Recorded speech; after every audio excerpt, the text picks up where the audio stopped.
Knowing how to lay bricks is a skill which every serious home handy person should learn. Once mastered, it will set you apart from the average home renovation crowd. Being able to lay your own bricks will enable you to undertake endless projects.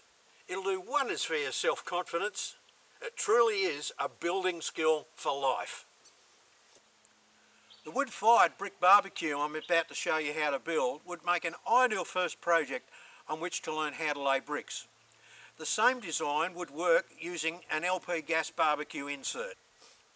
Tools you will need include a wheelbarrow, a mixing trowel, a shovel, obviously bricks, a bucket, spirit level, square, bricklaying trowel, tape measure, couple of string line holders, a grouting tool and string line. You'd also need a mortar board and a couple of trestles. The trowels that most hardware shops sell are rubbish. They're either too small or they're the wrong shape. You want a large one like this, which will hold a sufficient amount of mix to make your laying easy. The best ones have a straight edge on one side, which better fits the shape of the bricks when you're scraping mortar off them. A garden hoe is one of the best tools for mixing cement in a wheelbarrow. It allows you to pull the mix easily and quickly through the water. The two main heights of this barbecue are determined by wanting to have the hot plate and grill about that high off the ground. The intermediate slab, which holds the fire, needs to be placed about that far below the cooking surface. So that gives me my heights. The barbecue's width and depth comes from how big I want the wood storage areas to be underneath the fire slab, how big I want the bench to be, and the width and the depth of this hot plate and grill, which I scrounged off a roadside throwout. Freebie! The basic mix for bricklaying mortar is 5 parts sand to 1 part cement.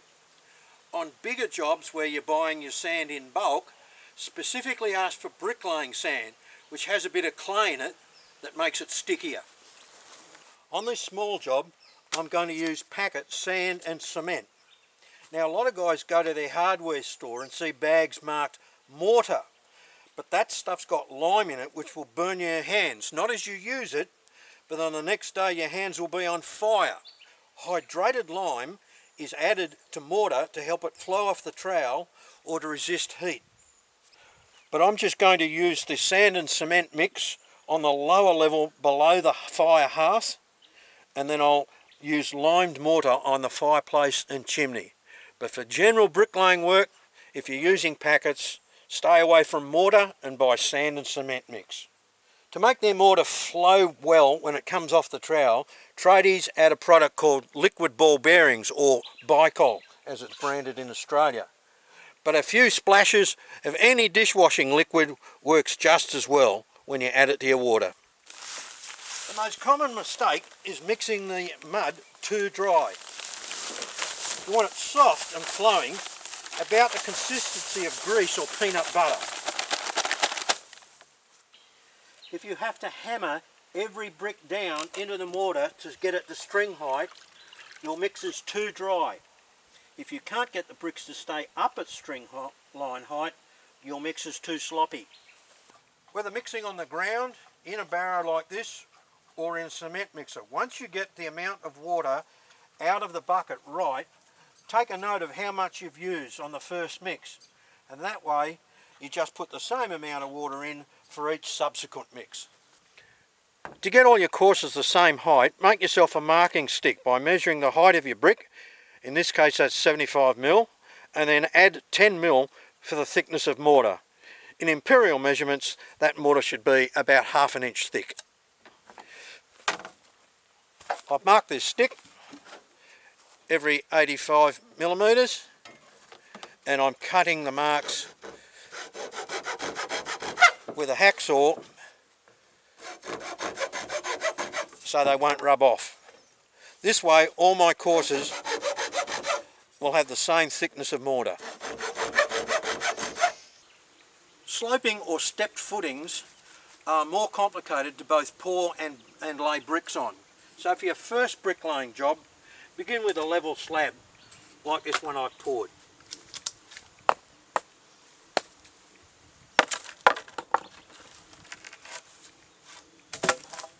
Lay out your first course next to the footings, working out where your corner bricks are going to go. Place your mix on mortar boards. Mortar boards should not be timber or anything else that will suck moisture out of your mortar before you get it on your trowel. I picked up this old piece of signage from a throwout. It's a very dense weatherproof particle board with a sealed waterproof side. It's sort of like a thick version of masonite. But that's perfect. Flat, smooth, and it won't absorb water. Time to get a mix on.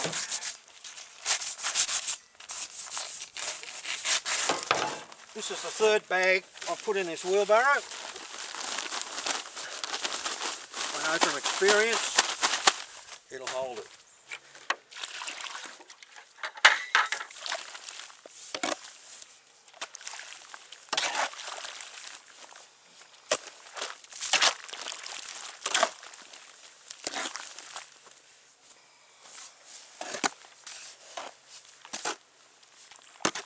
When you know what you're doing, you should be able to get a good mix by dragging the mortar through the length of the barrow 3 times.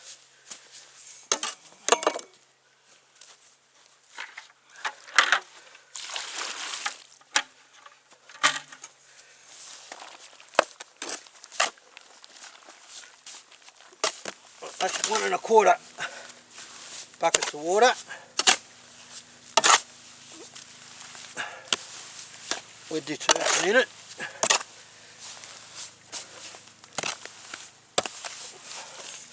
Still needs a bit more water, I would think.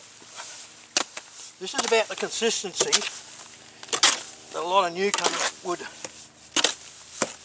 try to lay bricks with. But I wanted a bit waterier.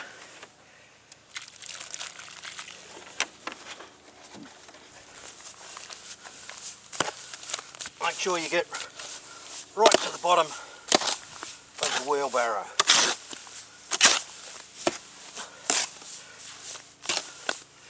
That looks pretty good to me.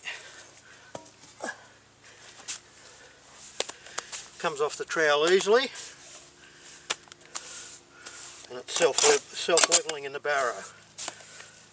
That's about right.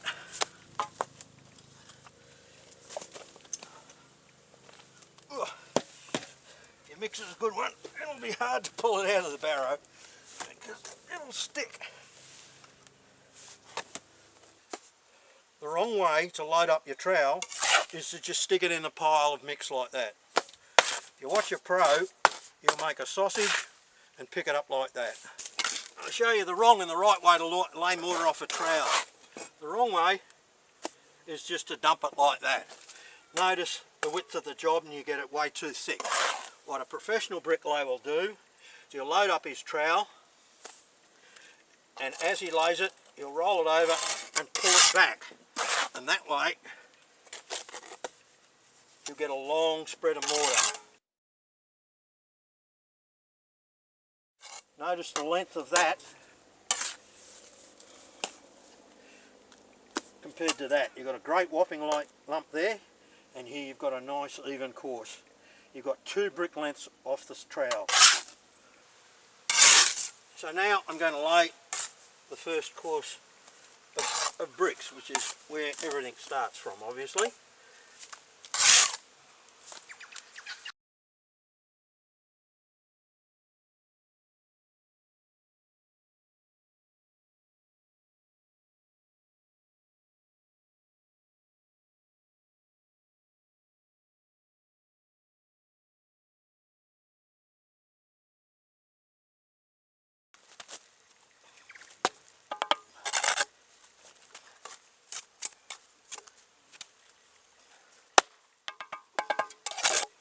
I've laid the first course, which gives me the layout and length of the bricks. Now what I'll do is I'll go through and level and straighten it up. and that's dead level. I'm just using the level as a straight edge.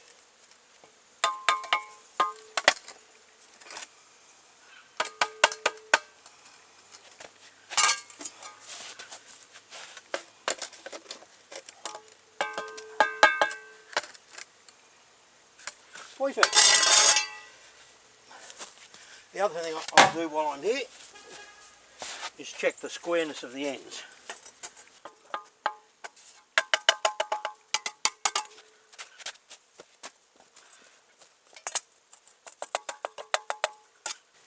Putting the hot plates in place tells me exactly where that intermediate wall needs to go.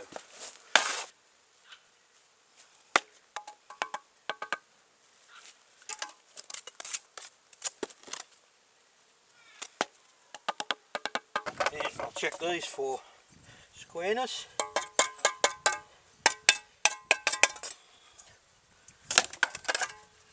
And check that they're level as well, which they are. Cut your bricks, put a bit on either end. That'll give you your mortar between your bricks.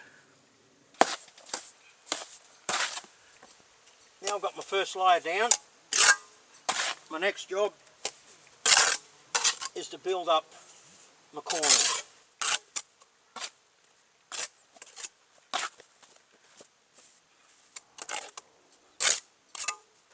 For strong brickwork, you need a run of mortar along there and along there. If you put all your mortar in the middle, you've got to try and push it out to the sides, and you end up with holes in the edges of the mortar. So what you do is trowel your mortar like that and push it to the edges.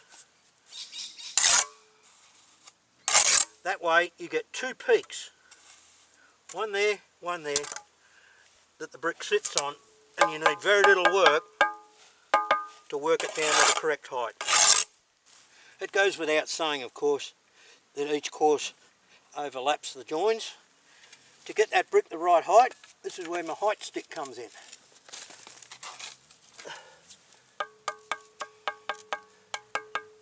That tells me the height that that brick needs to be at, so that the mortar there will be the same on every course. To cut a brick in half, use the rounded edge of the trowel and a few good hits.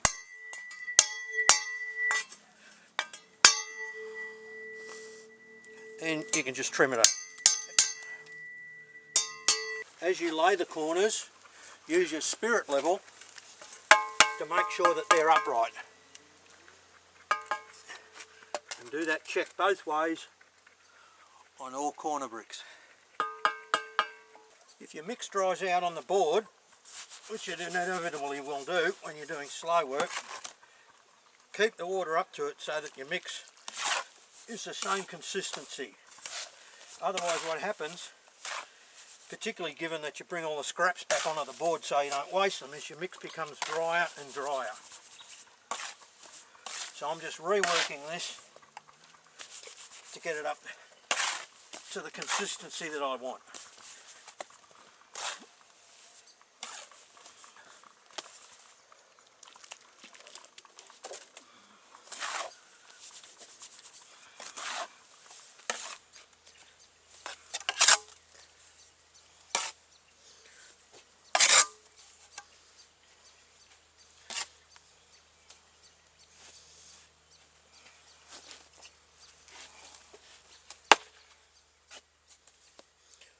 Once you build up your corners, a couple of courses, 2 or 3 courses, you can start using a string line. And this is where bricklaying gets fast. But take your time on the corners, everything else runs off them. Lay down a bed of mortar, and once you've got the string line on each end, use it to make sure your corner bricks are sitting properly. Then you just butter a brick. Then you just butter a brick.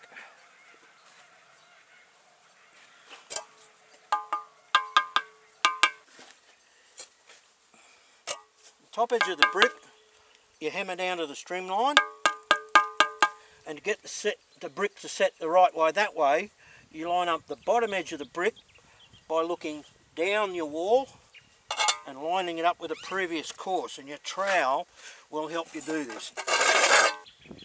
Here it is from the other angle. Get your top edge right to the string.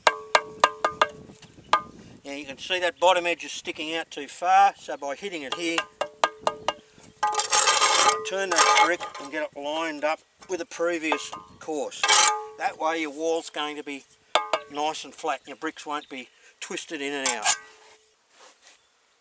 To get your last brick in place, butter one end of the bricks you've already laid in place.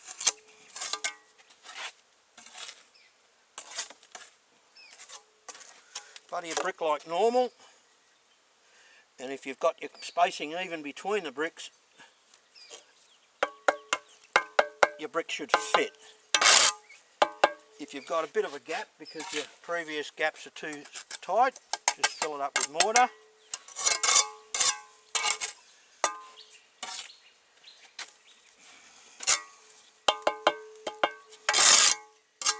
If you can't get the brick in place because you've laid these out too far, go back and try and adjust them or trim the brick. But on a job like this where it's an even brick length, you should have no trouble. On a brick wall where you don't have an even number of bricks, obviously you've got to cut that last brick to fit. But when you're laying these, the three basic ways of finishing off your mortar joints are to just use the trowel and leave it in what's called flush finished or flush pointed. The other way is to use something round. You can buy special tools for this. I'm just using a stick to show you, to just smooth out the mortar joints. You get a rolled edge like that. The other way is to use a tool like this, which you can get from your hardware shop. You can just use a piece of timber with a nail sticking out the end of it, but I find this really easy. You can adjust the depth.